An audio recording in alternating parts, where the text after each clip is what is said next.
So this video is really just to explain the difference between a solar PV wire and an 8-gauge wire that you're going to get from Lowe's.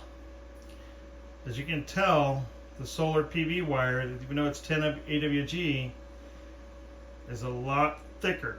And what that's going to do for you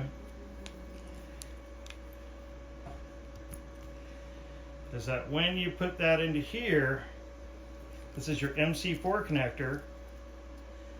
You can see there's some rubber in there, and then this causes this to crimp down on that, creating a seal around the PV wire, keeping water out of it.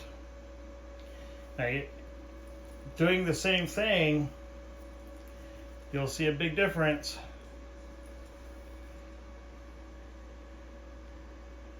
See that?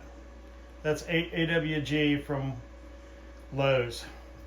Not enough insulating on the wire.